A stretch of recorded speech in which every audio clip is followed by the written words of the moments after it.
नमस्कार दोस्तों, के शिक्षा में आप सभी का स्वागत है। आज हम आप सभी लोगों को चक्रवृद्धि ब्याज ज्ञात करना सिखाएंगे। बहुत ही आसान तरीके से आपको बताएंगे, आपको समझ में भी आ जाएगा। तो चलिए पहला सवाल देखिए यहाँ पर 1000 रुपये का 5% वार्षिक दर से 3 वर्ष का चक्रवृद्धि ब्याज ज्ञात कीजिए।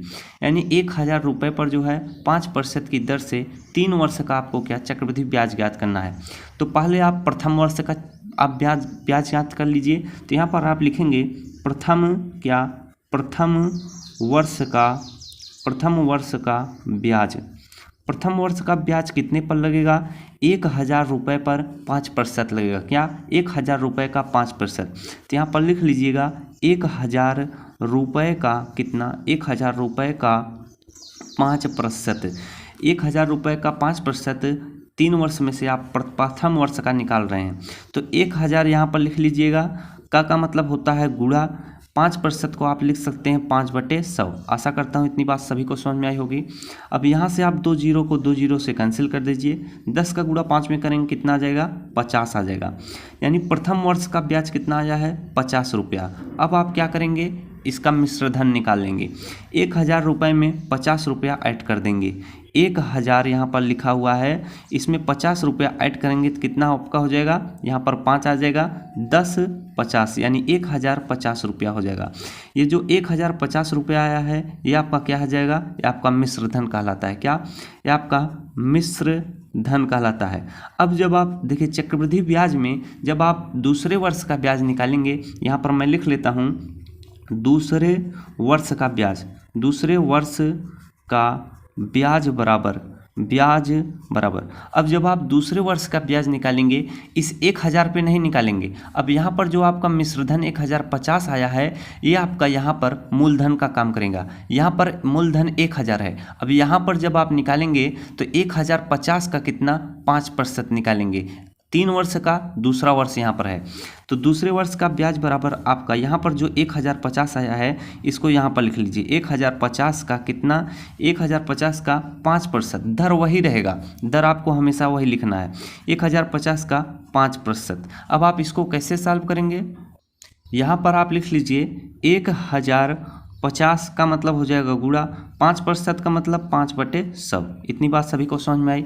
अब यहाँ से 0 से 0 को काट देंगे। अब 105 में 5 का गुणा करेंगे कितना आ जाएगा? 5 पचे कितना आ जाएगा? 25। आप चाहे तो 25 को डायरेक्ट लिख सकते हैं क्योंकि आगे 0 है। तो 5 शून्य शून्य 2 में कितना? 5 पचे 25 आया था, हासिल आपका 2। 5 शून्य कितना होता है? 0। 0 में आपको 2 जोड़ना होगा तो वही 25 आया। 5 एक्के 5। 525 बटे कितना? नीचे 10 है तो 10 लिख लीजिए। अब देखिए 525 में आप 10 से भाग देंगे तो 1 अंक के बाद दशमलव लग जाएगा। यानी यहाँ पर आ जाएगा 0.5 के बाद यहाँ पर। तो इसको आप कितना लिख सकते हैं? 52.5। कितना? 52.5 रुपया दूसरे वर्ष का क्या है? ब्याज है। इतनी बात आपको समझ में आई। 52.5 दूसरे वर्ष का ब्याज है। अब आप इसका मिश्र धन कैसे निकालेंगे? 1050 में यही 52.5 जोड़ देंगे। क्या? यहाँ पर लिख लीजिए 1050 धन आप कर दीजिए कितना? 52.5। तो यहाँ पर लिखिए 52.5। यहाँ पर दशमलव ऊपर नहीं था तो आप 0.0 लिख सकते हैं अपनी सुविधा अनुसार। अब इसको आप जोड़ लीजिए। इसको जब आप जोड़ेंगे तो आपका कितना आ जाएगा? यहाँ पर 5 आ जाएगा। दशमलव लगा है तो दशमलव लगा देंगे। 2 आपका आ जाएगा। 5 5 कितना हो जाएगा? आपका 10 आ जाएगा। यहाँ पर 1 है तो 1 लिख लेंगे। अब देखिए जो आपका मिश्र धन आया है कितना आया है? आपका मिश्र धन जो है आपका आया है 1102.5। इतनी बात आपको समझ में आई। यहाँ पर देखिए पहले वर्ष का मिश्र धन 1050 आया था तो यही दूसरे वर्ष का क्या? मूलधन का काम किया। इसी पे हमने 5% का ब्याज लगाया।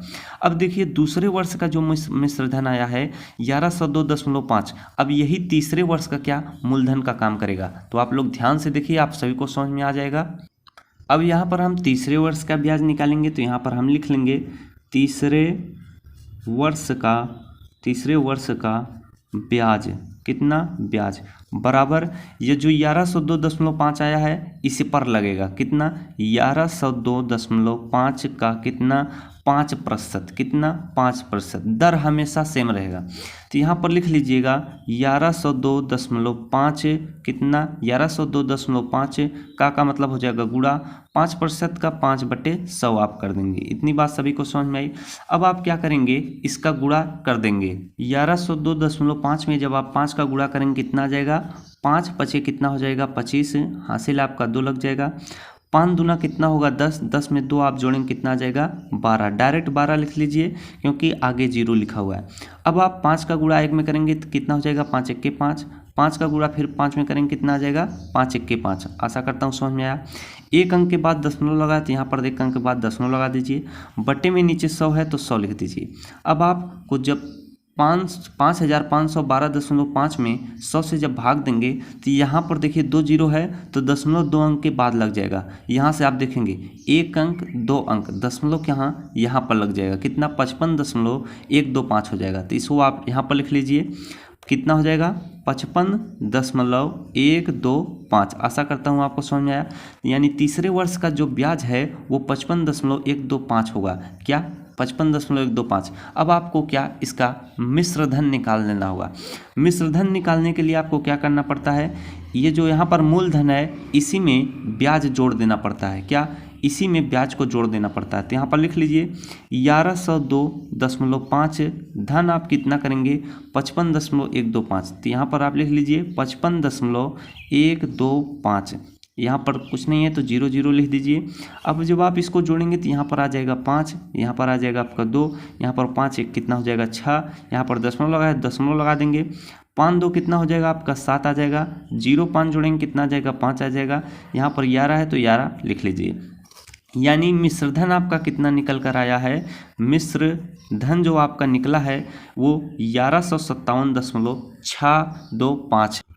अब आपने प्रथम वर्ष का ब्याज, दूसरे वर्ष का ब्याज, तीसरे वर्ष का ब्याज तथा मिश्र धन आपने निकाल लिया।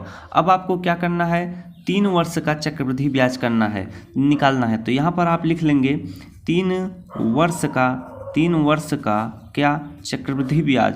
चक्रवृद्धि ब्याज बराबर क्या होगा, चक्रवृद्धि ब्याज बराबर कैसे निकलेगा, जो आपका तीसरे वर्ष का मिश्रधन आया है इसी में से आपको जो प्रथम वर्ष का मूलधन था वही माइनस कर देना होगा। क्या, मूलधन कितना था 1000 था, तो हम यहाँ पर लिख लेंगे 1100 कितना 57.625 माइनस आपको कितना करना है 1000 करना है।